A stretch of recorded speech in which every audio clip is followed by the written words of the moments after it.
Hello everyone, welcome back to my channel once again. तो आज हम सॉल्व करने वाले हैं आज का लीड कोड डेली चैलेंज, जो कि है मिनिमम हाइट ट्रीज, है ना। लीड कोड 310 बहुत ही अच्छा सवाल है। ठीक है, काफ़ी टाइम बाद मुझे काफ़ी बेहतर सवाल लगा, समझने में मज़ा आएगा। तो अच्छे से इस वीडियो को देखेंगे अपन, ठीक है ना। तो देखते हैं क्वेश्चन क्या क्या रहा है कि एक ट्री है, tree is an undirected graph, ठीक है, with in which any two vertices are connected by exactly one path. अब देखो, इस पहले लाइन से ही बहुत कुछ पता चल रहा है। In other words, any connected graph without simple cycle is a tree. क्या कहना चाह रहा है इसका मतलब कि अगर हमारा कुछ ऐसा सा दिया हुआ है ना, सपोज ऐसा सा कुछ है, तो हम ये कह सकते हैं कि अगर सिर्फ एक पाथ है ना, किसी भी दो वर्टिसेस के बीच में, तो ये हम कह सकते हैं ये ट्री है। ग्राफ में क्या होता है कि अगर वहाँ पे एक मल्टीपल पाथ हो तो इसे ही हम ग्राफ कहते हैं, ठीक है। तो ये अंतर होती है एक ट्री और एक ग्राफ के अंदर, राइट। तो इसका ये चीज़ क्लियर हो गई। अब क्या कह रहा है, given a tree of n nodes label from 0 to n-1, ठीक है, and n array of n-1 edges where edge of i a i और बी आई एजेस है हमारे, ओके। ए से बी आई के मतलब ए से लेके बी तक के बीच में जो हमारा एज होगा, अगर एजेस ऑफ आई के अंदर है, indicate that there is an undirected edge between two nodes ai और bi, okay. You can choose any node of the tree as the root. तो हम किसी भी नोड को रूट की तरह ट्रीट कर सकते हैं। When you select a node x as the root, the result tree has height h, ठीक है। तो हम किसी भी नोड को सिलेक्ट करेंगे तो जो रिजल्टेंट ट्री हमारा आएगा वो h हाइट की बनेगी। Among all possible rooted trees, those whose minimum height are called minimum height trees. तो जिसका हाइट सबसे कम होगा उसे हम कहेंगे हमारा मिनिमम हाइट ट्री की, है ना।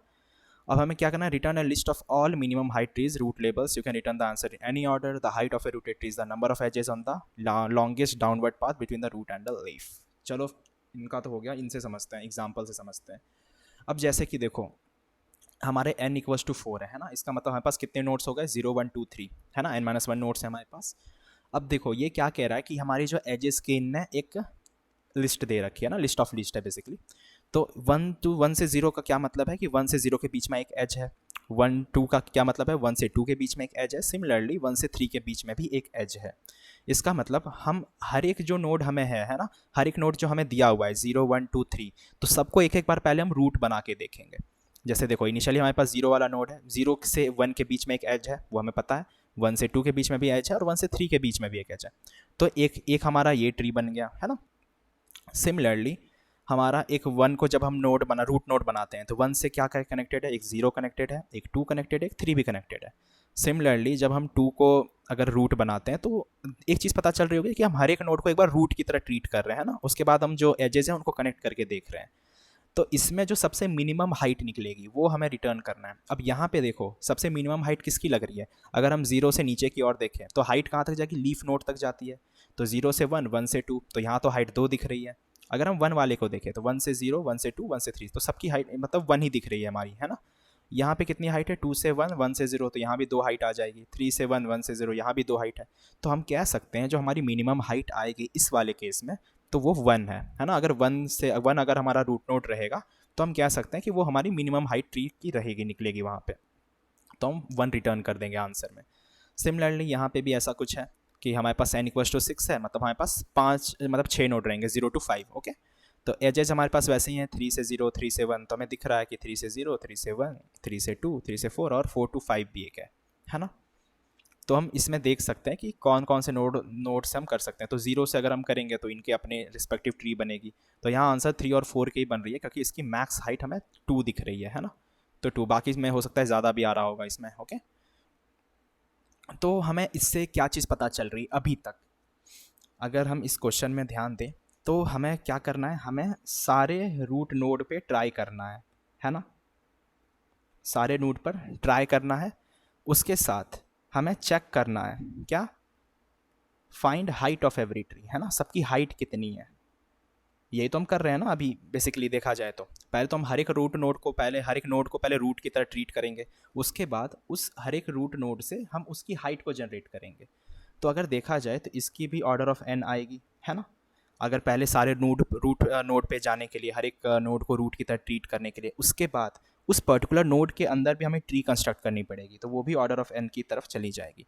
तो देखा जाए तो ओवरऑल जो हमारी कॉम्प्लेक्सिटी आ जाएगी ना, वो ऑर्डर ऑफ n स्क्वायर आएगी, जो कि सही नहीं होगा, हमारा चलेगा नहीं, जो इनने कांस्टेंट यहाँ पे दे रखे हैं, है ना। तो इस वाले कांस्टेंट पे ये नहीं चलेगा, तो TLE आएगी। तो अब इसको सॉल्व कैसे करें? अब एक चीज़ समझते हैं अपन, ठीक है, ध्यान से, कि मान के चलो अगर मैं तुम्हें एक नोड देता हूँ, सिर्फ सिंगल नोड रहेगी, मान के चलो 1, सिर्फ यही नोड है, तुम क्या कह सकते हैं कि हमारा आंसर यही हो जाएगा, है ना। ऑफ कोर्स कह सकते हैं ना, सिंगल नोड में हमें क्या प्रॉब्लम है, सिंगल एक सिंगल नोड तो खुद एक आंसर हो ही सकता है, मिनिमम, उससे मिनिमम क्या ही हो सकता है ना, एक सिंगल नोड अगर रहेगा, ठीक है। इसको हम कहीं से भी घुमाओ या कहीं से भी करो, कोई एज है ही नहीं इसमें, तो ये एक सिंगल नोड हमारा आंसर कहलाएगा, है ना, कि मिनिमम स्पैनिंग ट्री है वो। उसके बाद जो हमारा 2 नोड अगर मैं दे देता हूँ, तो 2 नोड के लिए क्या होगा कंडीशन, जैसे मान के चलो एक 1 से 2 हो गया हमारे पास, ये बीच में एज है, या फिर हम इसको ऐसे भी कह सकते हैं कि 2 से 1 है, राइट, ये भी एक कह सकते हैं हम। तो यहाँ पे 2 नोड हैं, और हमें ये ध्यान रखना पड़ेगा दोनों नोड आपस में कनेक्टेड होने चाहिए, ये नहीं कि अब 1 ऐसे अलग बैठा है, 2 अलग ऐसे बैठा है, तो इसका हमें कोई फ़ायदा नहीं है ना, तो कनेक्टेड होने चाहिए आपस में वो। तो इस केस में हम कह सकते हैं कि आंसर जो है हमारा 1 और 2 आएगा, है ना, कहीं से भी घुमा लो तुम, 2 को ऊपर लेके चले जाओ या 1 को, मतलब किधर भी घुमा लो, ये 2 हमारा आंसर रहेंगे ही रहेंगे, है ना। अब पंगे कहाँ से स्टार्ट होंगे, 3 नोड से, जब हमारे पास 3 नोड होंगे। पता नहीं मेरी पेन को क्या हो रहा है आज, बट आई होप समझ में आ रहा होगा, है ना। तो देखते हैं इसको, तो 3 नोड में क्या होगा, 1 3 2, मान के चलो कैसा सा है ना। या फिर हम ऐसे भी कह सकते हैं कि मान के चलो इस तरीके से रिप्रेजेंट कर सकते हैं, है ना। तो देखा जाए तो दोनों का स्ट्रक्चर ओवरऑल सेम, एक को मैंने बस थोड़ा ओपन अप कर दिया, एक को मैंने नहीं किया, है ना। तो अब हमें इसमें से ये फाइंड करना है कि कौन सा गुड है हमारा इसमें से, है ना, कौन सा नोड हमारा गुड है, ठीक है। तो अगर हम एक चीज़ यहाँ पे ध्यान से देखें कि अगर हमारा जैसे 1 2 3 है ना, एक तो ये हो गया। उसके बाद अगर हम बीच वाले नोड को इस तरह से पकड़ के बीच वाले नोड को ऊपर कर लिए, है ना, यहाँ पे सपोज मैंने एक पिन लगा दिया, ठीक है, दीवार से यहाँ पे पिन लगा दिया और इसको टांग दिया, ठीक है। तो 2 यहाँ पे आ गया, 1 और 3 साइड में आ गया। ये फिजिक्स वाले क्वेश्चन ऐसा होता था जहाँ तक मुझे याद है, कि स्ट्रिंग को हम इस तरह टांग देते थे, मतलब बहुत 4 साल पहले की बात है, बट 4-5 साल हो गए तो उसको पढ़े हुए, बट आई होप समझ में आ रहा होगा, है ना, हम एक्चुअली में कर क्या रहे हैं। कि एक स्ट्रक्चर मेरा ये है, एक स्ट्रक्चर और क्या हो सकता है कि हम इधर से इसको लेके चले जाएं 3 2 1, है ना। लेकिन अब इनकी हाइट देखो, तो अगर हम यहाँ देखें तो 1 2 है ना, इसकी 2 हाइट निकल रही है, इसकी हाइट कितनी निकल रही है, तो एक ये 1 ही हाइट है ना। सिमिलरली अगर यहाँ ऊपर से हम नीचे की ओर काउंट करने जाए तो यहाँ भी 2 हाइट निकल रही है।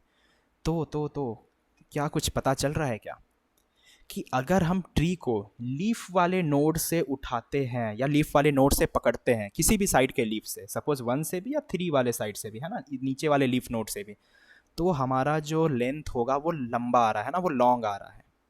तो यहाँ पे हम आंसर फिलहाल के लिए कह सकते हैं 2, ठीक है। क्यों, क्योंकि 2 हमारा सबसे मिनिमम, मतलब 2 जो रूट नोड है वहाँ से हमें मिनिमम हाइट की ट्री मिल रही है ना, हमें एक हाइट में ही हमारा काम हो रहा है। वहीं अगर हम लीफ वाले नोड को पकड़ रहे हैं तो हमें बड़ा आंसर आ रहा है ना, हमें 2 हाइट की ट्री दिख रही है। तो ये बहुत चीज़ें क्लियर है। इसको मैं लिख देता हूँ, if we hold the tree from leaf it will always be long, है ना। तो ये लाइन बहुत ही इंपॉर्टेंट है कि जब भी हम ट्री को मतलब लीफ वाले नोड से हैंडल करेंगे तो वो हमेशा हमारा बड़ा ट्री के ही फॉर्म में आएगा, ठीक है। तो ये हमने देखा था अभी के लिए n=3 के लिए, है ना। अब मान के चलो कि मैं हमें 4 नोड में दे देता हूँ, है ना। तो सपोज़ हमारे पास 4 नोड्स हैं, ओके। तो वो किस तरीके से होंगे, 1 2, सपोज़ ये 3 हो गया, ये 4 हो गया, ठीक है। अब अगेन अगर हम इसको अपने तरीके से इसको और तरीके से इसको ब्रेक डाउन करते हैं तो कैसे ब्रेक होगा वो, सपोज़ मेरा ऐसा सा हो सकता है कि 1 2, ये 3 और मान के चलो ये 4, एक सपोज़ ऐसा भी ट्री हम कह सकते हैं, है ना, 4 नोड का। मतलब कि अगर हम देखें कि अगर हम लीफ वाले नोड से अगर होल्ड करते हैं चीज़ों को तो ये हमें लॉन्ग मिल रहा है यहाँ पे भी, है ना। अगर हम देखें 1 और 4 से सिमिलरली, लेकिन अगर हम मिडिल वाले से करें तो क्या हमारा काम सही हो रहा है? हमें छोटा दिख तो रहा है ट्री, है ना, दिख रही है वो चीज़। तो इसका मतलब जो हमारा लीफ नोड होगा, हम कह सकते हैं कि वो हमारे आंसर में कंट्रीब्यूट तो नहीं करेगा, है ना। हम कह सकते हैं ये चीज़ कि वो हमारे आंसर में कंट्रीब्यूट तो नहीं कर रहा होगा, क्योंकि कोई फ़ायदा नहीं है उसको रखने का, है ना। लीफ नोड हमारी और लेंथ को बढ़ा ही रहा है, हमें छोटा रखना है, तो हमें लीफ नोड से मतलब नहीं है, हमें लीफ नोड को हटाने के लिए कुछ सोचना पड़ेगा, ठीक है। तो जैसे कि मान के चलो, अगर ये वाला केस है ना, कि सपोज़ हम 2 इधर रखते हैं और ये सारे लीफ नोड है 1 3 और मान के चलो ये 4, है ना। अगर हम इन लीफ नोड्स को हटा दें, है ना, तो हमारी आंसर कितनी आएगी यहाँ पे? 2, ठीक है। अब ये जो प्रॉब्लम हो गई वो हमारी 1 नोड की प्रॉब्लम हो गई, है ना। और 1 नोड अगर है तो इसका मतलब 1 नोड का क्या आंसर आएगा? अगर हम जस्ट अभी ऊपर देखें तो खुद ही आंसर है वो, है ना। तो वही चीज़ें यहाँ पे भी हो रही है, राइट। और मान के चलो सपोज ऐसा नहीं है, मैं कुछ ऐसा सा देता हूँ 1 2 3 और 4। इस केस में क्या होगा? हम लीव्स को हटाएंगे, है ना। तो अब हमारा आंसर जो होगा वो कैसा सा फॉर्मेट में आएगा? 2 और 3, है ना। अब ये वाला जो प्रॉब्लम होगा, ये कौन से प्रॉब्लम में हमें दिख रहा है? 2 नोड प्रॉब्लम। 2 नोड में भी सेम ही होगा, तुम 2 3 को इधर से घुमाओ या 3 से 2 को घुमाओ, एक एज में भी हमें कोई प्रॉब्लम नहीं होगी, है ना। तो हम देखेंगे कि ये दोनों केसेस जब भी होंगे 1 नोड और 2 नोड, ये दोनों इक्वली गुड है ना। ये दोनों मतलब अच्छे ट्री की तरह हम इसको कह सकते हैं, जो हमें एक्चुअली में चाहिए, ठीक है। तो बेसिकली अभी तक जो हमने देखा, हमारा कंक्लूजन क्या निकला यहाँ पे? यही निकला कि जब भी हम ट्री को अगर हम लीफ वाले नोड से हैंडल करते हैं या पकड़ते हैं उसको, तो हमारी ट्री की लेंथ जो होती है वो हाइट, जो ट्री लेंथ या हाइट जो भी हो वो लंबी आती है ना। तो जो भी तरीके से हम होल्ड कर रहे होंगे, हमें इस चीज़ से ध्यान रखना है ना। तो हमें अगर इसको सही तरीके से, मतलब अगर हमें इसकी हाइट घटानी है ना, तो अगर हमें मिनिमम उसकी चाहिए लेंथ, तो उसको हम कैसे कर सकते हैं? उसको मिड से पकड़ के कर सकते हैं, राइट। तो अगर हम मिड से पकड़े तो हम कह सकते हैं कि हमारा जो लेंथ होगा वो कम होगा। तो हमारा अल्टीमेट एम क्या होना चाहिए यहाँ पे? कि हमारा एम इसमें ये होना चाहिए कि गेट द मिड। अब कैसे मिड करेंगे? बाय रिमूविंग लीफ नोड्स, है ना, by removing leaf nodes, right. तो अगर हम लीफ नोड्स को, जैसे 1 और इन 4 को हमने लीफ नोड्स हैं ये, तो इनको जैसे हटाएंगे तो हमें मिडिल वाले एलिमेंट्स मिल जाएंगे, है ना, चाहे कोई भी हो। सपोज़ यहाँ पर भी अगर मैंने 1 और 4 को उड़ाया, है ना, तो सिमिलरली अगर हम किसी भी ट्री के मिड में जाएंगे तो हमें लीफ नोड्स को हटाते हटाते हम पहुँच जाएंगे वहाँ पे, ठीक है। अब जैसे कि हम देख सकते हैं, सपोज़ ये वाला एग्जांपल लेते हैं अपन, है ना, ये सेकेंड वाला एजेस जो हमें दे रखा है, तो इनकी एज है, आई होप अभी तक चीज़ें थोड़ी बहुत क्लियर हो रही होगी। 3 0 3 1 3 2 3 4 और 5 4 है, सॉरी, है ना। तो अब हम इसमें क्या करेंगे? पहले क्या करो, ग्राफ बनाओ, है ना। पहले हम ग्राफ बना के देखते हैं, बिल्ड ग्राफ फ्रॉम एजेस, पहला स्टेप। अब ये हम अगर कोड में देखें तो कैसे कर सकते हैं? तो एडजेसेंसी लिस्ट नाम की चीज़ होती है ना। एडजेसेंसी लिस्ट यूज़ करके अपन कर सकते हैं। एडजेसेंसी लिस्ट क्या होता है? लिस्ट ऑफ द लिस्ट, है ना। वो हम देखेंगे वहाँ पे, मतलब कि एक ही मतलब नोड से मल्टीपल हमारे लिस्ट कनेक्टेड होंगे, ठीक है। तो उसी चीज़ का यहाँ पे यूज़ होगा। तो ये भी हमें दिख रहा है ना, उसे लिस्ट ऑफ लिस्ट के फॉर्मेट में ही दिख रहा है हमें, राइट। तो अब इसको बनाते हैं पहले अपने ट्री को। सपोज़ हमारा 3 था, 3 से कौन कौन कनेक्टेड है? 0 कनेक्टेड है, 1 कनेक्टेड है, 2 कनेक्टेड है, देन अगेन 4 कनेक्टेड है, और हमारे पास 5 कनेक्टेड है, ठीक है। ऐसा सही है हमारे पास, है ना। उसके बाद क्या करो ना, रिमूव करो एंड या फिर लीफ नोड, है ना। अब सवाल ये है, यहाँ तो मैंने कह दिया कि एंड नोड या लीफ नोड को हटाओ, लेकिन हमें पता कैसे चलेगा कि कौन सा नोड हमारा लीफ नोड है? ये भी तो पता करना पड़ेगा ना। तो हम क्या करेंगे ना, इसके लिए एक कंसेप्ट है हमारे पास इन डिग्री का।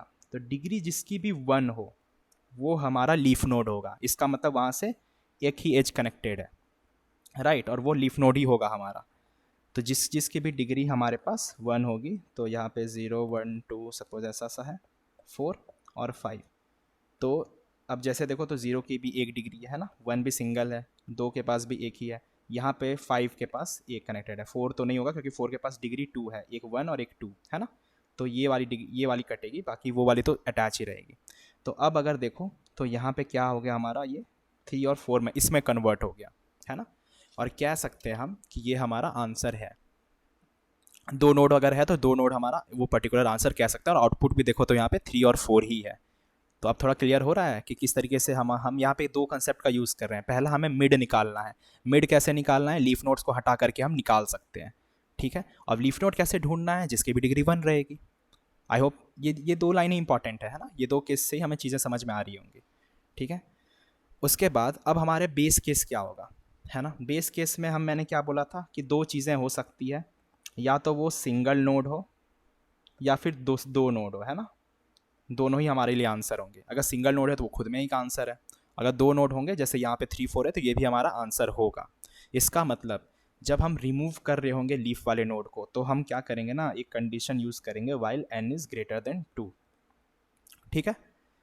तो रिमूवल प्रोसेस यहीं तक करना है, अप टू दिस।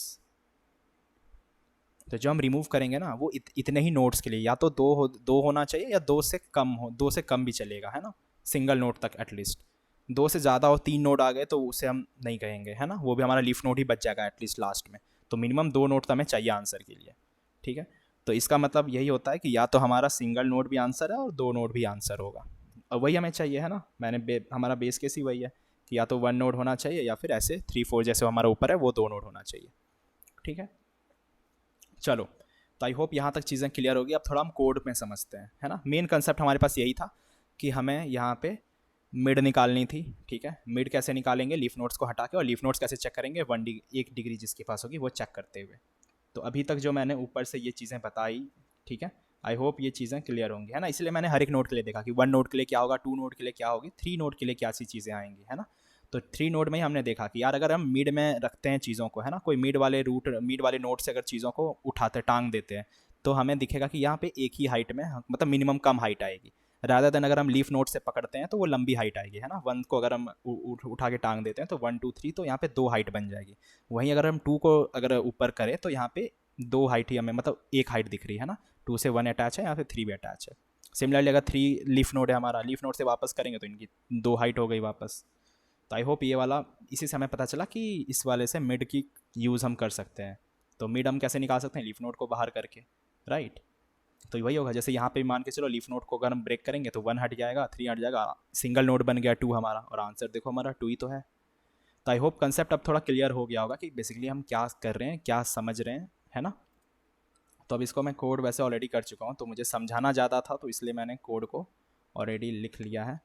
तो बस अब कोड को हम समझते हुए चलेंगे स्टार्टिंग से, ठीक है। अब देखो यहाँ पे, अब ये हमारी मेन फंक्शन है, यहाँ पे मैंने एक आंसर बना ली अपनी लिस्ट के फॉर्मेट में। ये हमारे 2 इफ स्टेटमेंट बेस केसेस हैं कि अगर हमारी लेस देन इक्वल्स टू 0 हो गई, है ना, या तो अगर 0 है या फिर लेस देन है तो खुद खुद उसको रिटर्न कर दो, है ना, एक बेस केस हो गया।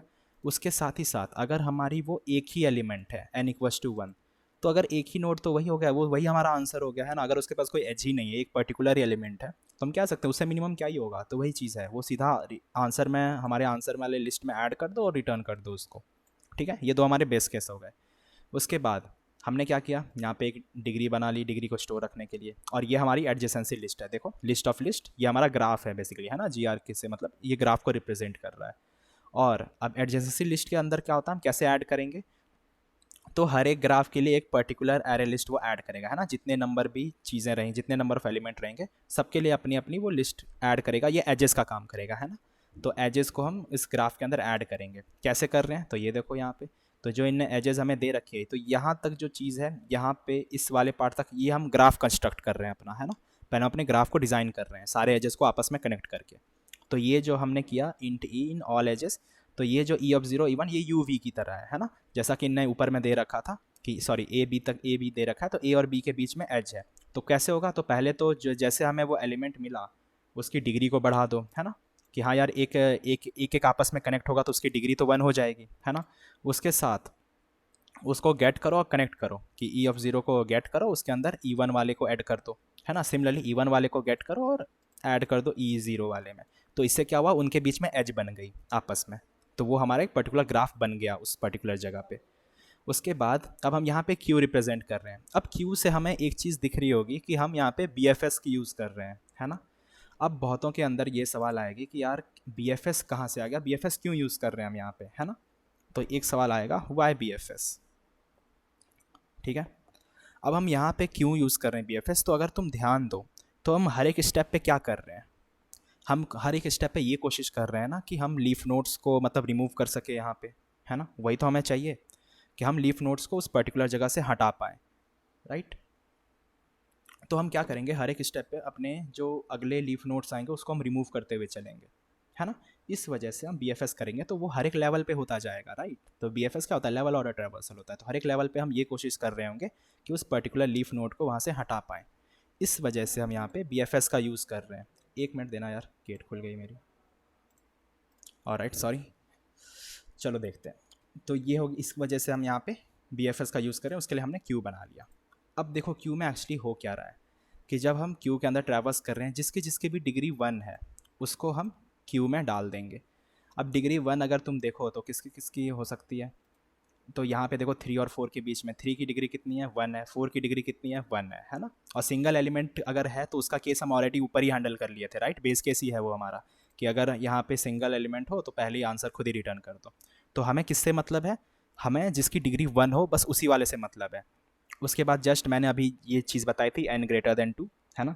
अगर 2 से ज़्यादा बड़ा है तो पहले तो क्यू की साइज़ निकालो, है ना। उसके बाद साइज़ को कम करते जाओ और जब तक कि साइज़ हमारी ग्रेटर देन 0 है, एलिमेंट को क्यू में से पोल करो। उसके बाद क्या करो, ये हमारी रिमूवल वाली काम है ना, कि उनको रिमूव करते हुए जाओ कि अगर उसकी जो वैल्यूज़ है वो अगर ग्रेटर देन 2 है ना, उसकी पर्टिकुलर डिग्री अगर ज़्यादा होगी तो वो उसको रिमूव करते जाएंगे और डिग्री को माइनस माइनस भी करते जाएंगे। हाँ, ये चीज़ का हमें और ध्यान रखना है कि हमें डिग्री को माइनस माइनस भी करनी पड़ेगी, क्योंकि जैसे देखो इनिशियली अगर हम देखें यहाँ पे ये जो पर्टिकुलर 3 होगा इसकी डिग्री कितनी होगी, ये इधर से एक 1 होगी, इधर से भी 1 है, इधर से भी 1 है, इधर से तो 4 डिग्री होगी, है ना। तो जब जैसे जैसे ये रिमूव होता जाएगा इसकी डिग्री भी तो माइनस होगी ना। ये तो ख़त्म हो गया, ये भी ख़त्म हो गया, ये भी ख़त्म हो गया, ठीक है। तो इसकी डिग्री लास्ट में इनिशियली ये ख़त्म होके 1 बच जाएगी, है ना। तो इनिशियली 4 थी यहाँ पे, तो 4 माइनस हमने 3 ख़त्म कर दिया तो ये 1 हो गई। सिमिलरली इसकी डिग्री कितनी थी, 2 थी, तो 2 में से 1 गया तो ये भी अब 1 हो गया। तभी हम कह सकते हैं इनकी 1 डिग्री बची है, राइट। तो वही चीज़ हम यहाँ पे कर रहे हैं कि अगर हम उस ग्राफ में गेट करते हैं और डिग्री को माइनस माइनस करते हैं, अगर डिग्री 1 बच जाती है ना। अगर जैसे यहाँ इस केस में अगर हमारी डिग्री फाइनली 3 और 4 की 1 हो गई है ना, तो क्या करो क्यू में ऐड कर दो उस एलिमेंट को, ठीक है। अब बस हम देखेंगे यहाँ पे कि क्या हमारी क्यू एम्प्टी नहीं है। अगर एम्प्टी नहीं है इसका मतलब वहाँ पे क्यू में 1 डिग्री वाले एलिमेंट स्टोर हुए होंगे, तो अपने आंसर में ऐड कर दो उनको, है ना। जो जो है लिस्ट के और लिस्ट है हमारा आंसर लिस्ट, उसके अंदर ऐड कर दो और फाइनली रिटर्न कर दो हमारे उस पर्टिकुलर आंसर को। तो आई होप ये थोड़ा क्लियर रहा होगा सभी को, है ना, कि किस तरीके से हम चीज़ें कर रही हैं। तो देखो एक बार मैं दोबारा से कह देता हूँ। तो यहाँ पे ये हमारी आंसर लिस्ट थी, ये हमारी बेस केसेस हो गए, ये हम यहाँ पे एक डिग्री बना लिया और एक हमारी एडजेसेंसी लिस्ट, ये हमारी ग्राफ का काम करेगी, है ना। तो वो हमारा पर्टिकुलर ग्राफ के लिए हो गया। उसके बाद इतनी से पार्ट हमारे ग्राफ कंस्ट्रक्ट करने के काम आती है। क्या किया हमने, एक एडजेसेंसी लिस्ट बनाई, ग्राफ के साथ हमने एक और लिस्ट को कनेक्ट कर लिया।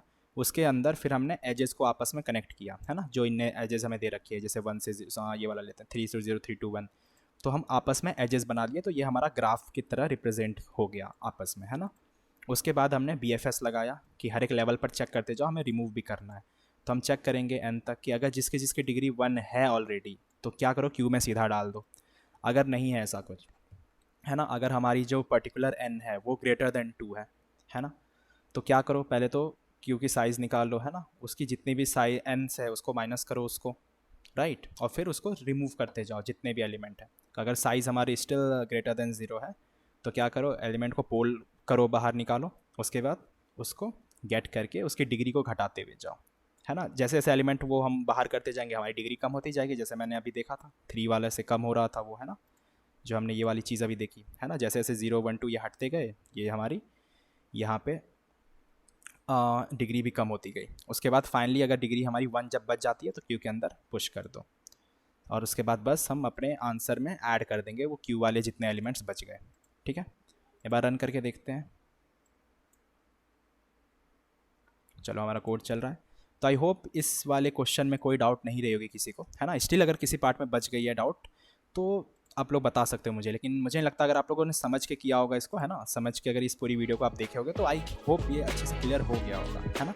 एक बार अगर नहीं हुआ तो एक बार खुद से ड्राई रन करके देखना, फिर मुझे बताना, है ना, किस पार्ट में डाउट आ रही है। बस यार, फिर हम मिलते हैं अगली वीडियो में। तब तक के लिए keep learning, keep coding, keep exploring. See you guys in the next video and do like, share and subscribe that channel. Okay, मिलते हैं यार अगली वीडियो में। Take care.